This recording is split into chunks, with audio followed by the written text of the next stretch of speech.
Hello guys, this is me Ranon Robin. তো আজকে ওয়েদারটা ভালো লাগতেছে, সেজন্য বাসা থেকে বের হয়েছি। আর আপনাদের গত ভিডিওতে আমি বলছিলাম যে আমার লুকিং গ্লাসটা পার্কিং থেকে কে জানি ভাঙা ফেলছে। তো ভাঙার কারণে আজকে মনে করেন বাইরে হয়ে গেলাম যে লুকিং গ্লাসটা লাগাই ফেলি, কারণ লুকিং গ্লাস ছাড়া আমি আবার গাড়ি চালাইতে পারি না।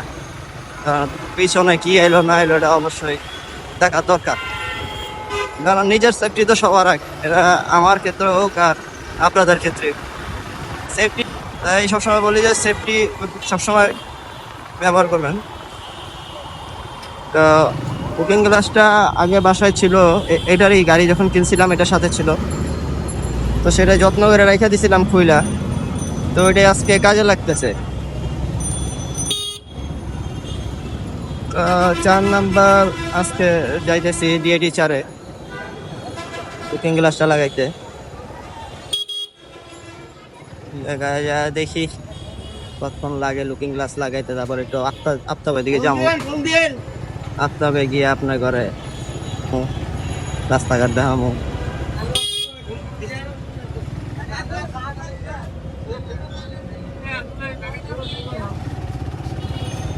এই জায়গাটা রিক্সা দিয়া অল টাইম ভরাই থাকে, রিক্সার লাগে যত সমস্যা হয়ে যায়।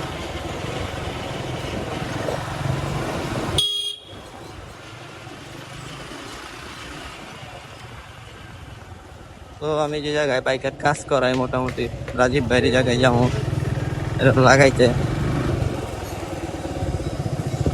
কতক্ষণ লাগে? হ্যাঁ, ব্যস্ত নাকি আবার রাজীব ভাই?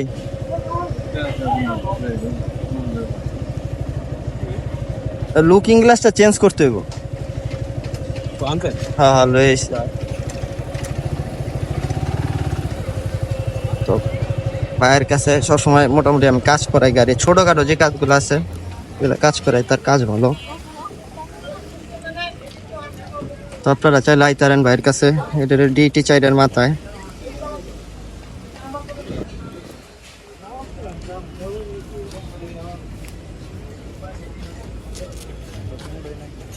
দুইটাই আছে যে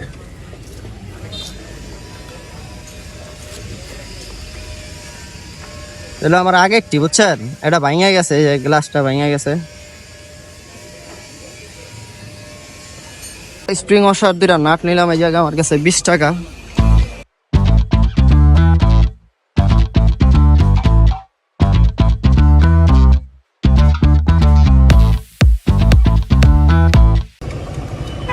তো ফাইনালি গাড়ির লুকিং গ্লাসটা লাগানো শেষ। এখন আপনার কয় টাকা খরচ হয়েছে? ওর মাত্র 80 টাকা খরচ হয়েছে, কিছু নাট আর কিছু স্প্রিং শু নাকি কি জানি কয় এটা কিনা দিতে হয়েছে। সব মিলে 80 টাকা গেছে। আর আমার তো লুকিং গ্লাস আগেরটা আসছিল, আগেরটা যত্ন করে রেখা দিছিলাম দেখা, এখন মনে করেন চালাইতে পারতেছে। আর যদি আগেরটা মনে করেন আলাই দিতাম বা বেচা খেয়ে লাইতাম, তাহলে হোক আমার একটা খাই দিতাম না। তো আছি বর্তমানে আফতাবনগরে। এই টাইমটা আমার কাছে খুব ভালো লাগে, কারণ একটা সুন্দর একটা বাতাস থাকে। আর এবার আফতাবনগরে গরুর হাট বসে নাই, তো পরিবেশটা সুন্দর থাকবো আশা করি। আমার ভাই তেল শেষ, আমার রিজার্ভে দিতে হইব, হন রিজার্ভ দেওয়া শেষ।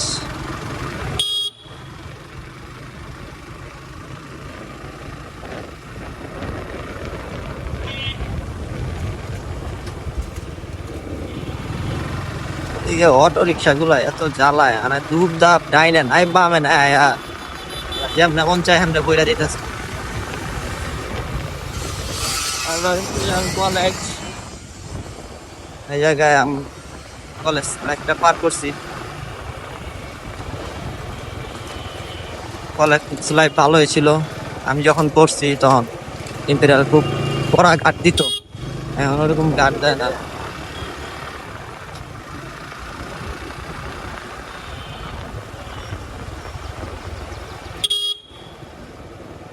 এদিকে আফতাবের ভিতরে এই জায়গায় এলে আপনাকে আইডিয়ালের সাকুইটা, এই জায়গায় আপনারা খাঁটি গরুর দুধ পাইবেন। ওখানে হয়তো খাঁটি গরুর দুধ, ওখানে আবার পানি মিলাই নাকি এটা তো আর কইতে পারতাছি না, পানি মিলাইলেও মিলাইতে পারে। কারণ ভেজাল তো আজকাল সব জায়গায়, যে কোনো জায়গায় ভেজাল আছে।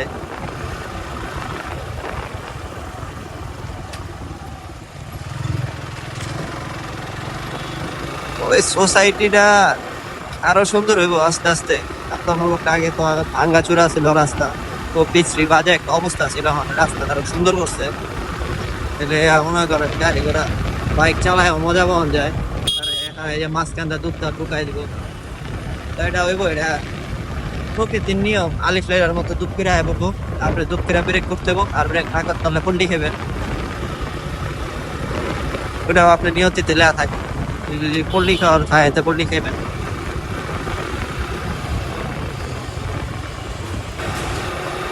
তো আমাকে নতুন বাজারে বসছে, নতুন বাজারে আপনার মনে করেন যে সবকিছুর দ্রব্যমূল্যের দাম প্রচুর পরিমাণে বাড়ায় দিছে। তো এর ভিতরে মনে করেন যে আমি যতটুকু জানি, এই সিগারেটের দাম বাড়াইছে, তারপরে জুস যে খাই আমরা, জুসের দামও বাড়াইছে। এই সব কিছুরই মনে করেন দাম বাড়ানোর কারণে ওষুধের দাম বাড়াইতেছে। দাম বাড়ার কারণে মনে করেন যে গরিব মানুষগুলো আছে, যারা দিনে না দিন খায়, এগুলো লাগে তো খুব কষ্টের একটা বিষয় যে দিনে না দিন খাওয়া, আবার সবকিছুর দাম বেড়ে গেলে। সামান্য একটা জুসের দাম শুদ্ধ বাড়াইছে, সিগারেটের দাম তো বাড়াইছে, এটা পারলো হয়েছে সিগারেট দাম বাড়াইছে।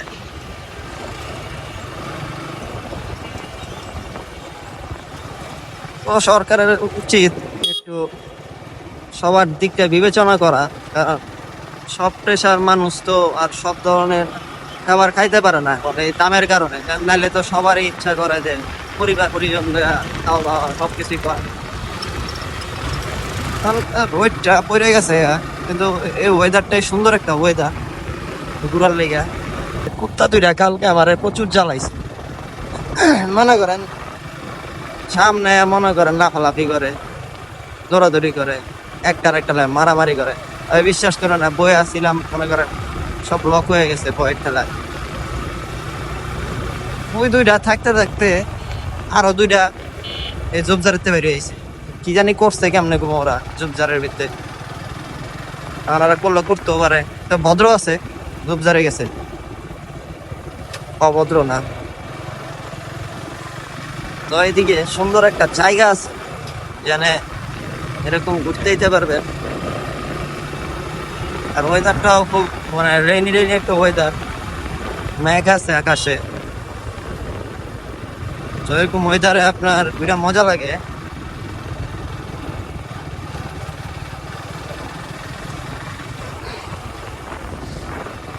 তো এই জায়গায় একদিন বাইক লিয়ে ঢুকিয়া বালুর ভিতরে আটকে গেছে।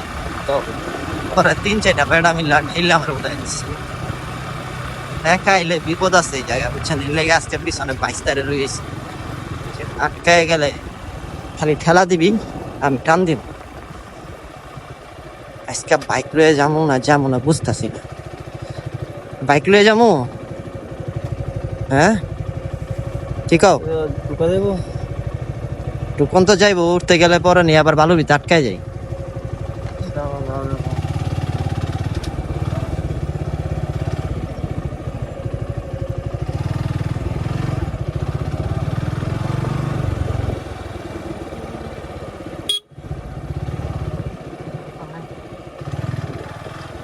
গেলে সব জায়গায় যাওন যায়, না গেলে কোনো জায়গায় যাওন যায় না।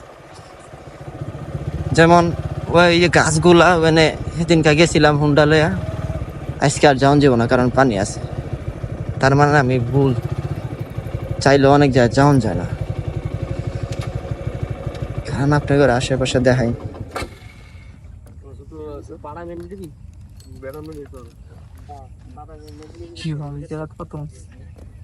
জায়গাটা সুন্দর না?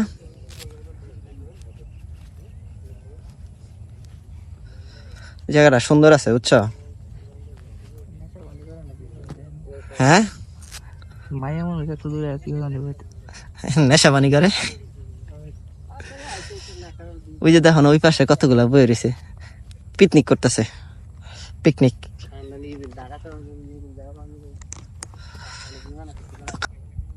দেখেন পিকনিক করে, পিকনিক বৈশা বৈশা করো।